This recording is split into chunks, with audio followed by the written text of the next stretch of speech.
पछिल्ला केही हप्तामा धेरै नेपालीले भूकम्पको झट्काको महसुस गरिरहेका छन्। तर केही झट्काहरू ठूलो भूकम्पको संकेत हुन सक्छन्। पश्चिम नेपाल, जहाँ 500 वर्षदेखि कुनै ठूलो भूकम्प आएको छैन। तर वैज्ञानिकहरू भन्छन् यो क्षेत्र अहिले टाइम बम चाहिँ टक्क अडिएको छ, जुन जुनसुकै समयमा पनि फट्न सक्छ। तपाईँ तयार हुनुहुन्छ जब जमिन फाट्नेछ र हिमालहरू हल्लिनेछन्? पछिल्लो समय मध्य डिसेम्बर 2024 देखि जनवरी 2025 को पहिलो सातासम्म नेपालमा 10वटा मुख्य भूकम्प मापन गरिएका छन्। यीमध्ये धेरैजसो पश्चिम नेपालमा परेका छन्। बझाङ, बाजुरा, जाजरकोट, दार्चुला र मुगु जस्ता ठाउँहरू प्रभावित भएका छन्। उदाहरणको रूपमा बाजुरामा गएको 5.2 रिक्टर स्केलको भूकम्पलाई मानिसहरूले राम्रोसँग महसुस गरे।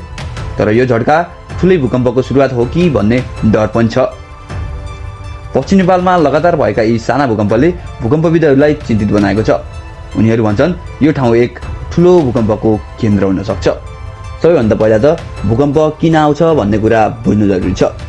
पृथ्वीभित्र 7वटा मुख्य टेक्टोनिक प्लेट्सहरू हुन्छन् जसले हाम्रो भूगोललाई बनाउँछन्। यी प्लेटहरू लगातार मुभमेन्टमा हुन्छन्। जब यी प्लेटहरू ठोकिन्छन् त्यो बेला उक्त ठोकिएको ठाउँको जमिनी सतहमा एपिसेन्टर भन्छ, जसलाई हामीले केन्द्रबिन्दु पनि भन्छौँ।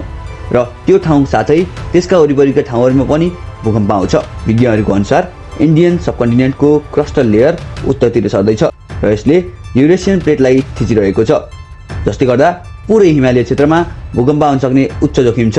डाक्टर लोकविजय अधिकारीका अनुसार पछिल्ला साना भूकम्पहरूले धेरै ऊर्जा रिलिज गर्न सकेका छैनन्। नेपालका मुनि जम्मा भएका ठूला ऊर्जा अझै पनि त्यत्तिकै छन्। यसले ठूलो भूकम्पको सम्भावनालाई अझै बलियो बनाउँछ।